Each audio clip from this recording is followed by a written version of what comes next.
Audit ప్రక్రియ పైన public hearing జరుగుతూ ఉంది. ఇందులో భాగంగా 10th నాడు ఈ సోషల్ టీమ్ మనకి ఇక్కడ రిపోర్ట్ చేయడం జరిగింది. 10th to 12th వరకు వాళ్ళు రికార్డ్ అంతా కన్సల్టేట్ చేసుకొని కన్వర్జెన్స్ మీటింగ్ పెట్టుకొని వివిధ గ్రామాలకు వెళ్ళడం జరిగింది. వీళ్ళు ప్రతి గ్రామంలో అక్కడే స్టే చేస్తూ ప్రతి ఒక్క లబ్ధిదారుని వాళ్ళు కన్సల్ట్ చేస్తూ ప్రతి ఒక్క వర్క్ని విజిట్ చేస్తూ వాళ్ళు సోషల్ ఆడిట్ నివేదిక రూపొందించారు.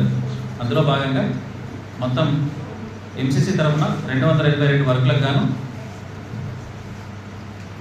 3,28,65,241 పనులు జరిగింది. అది వేజ్కు. అదేవిధంగా మెటీరియల్కేమో కేవలం 31,44,000 రూపాయలు, మొత్తం కలిసి 3,60,00,000. అదేవిధంగా పిఆర్ ఇంజనీరింగ్ వర్క్ సంబంధించి 1,47,000 రూపాయల 698 వర్కులు జరిగింది. వారి మొత్తం కలిసి 34. ఇవన్నిటి కలిపి ఈరోజు సోషల్ ఆడిట్ నివేదిక పబ్లిక్ హియరింగ్ చేయడం జరుగుతుంది. యాజ్ అండ్ నౌ 10 గ్రామ పంచాయతీలు అయిపోవస్తా ఉన్నాయి. వీటన్నింటినీ ప్రతి అంశాన్ని కూడా కూలంకషంగా చర్చించి ఇటు సోషల్ ఆడిట్ తరఫున రేజ్ చేసిన ఇష్యూస్ని ఎట్ ద సేమ్ టైం ఇటు వివిధ రామ్జీ సిబ్బంది యొక్క వివరణ తీసుకుంటూ నిర్ణయం తీసుకోవడం జరుగుతుంది.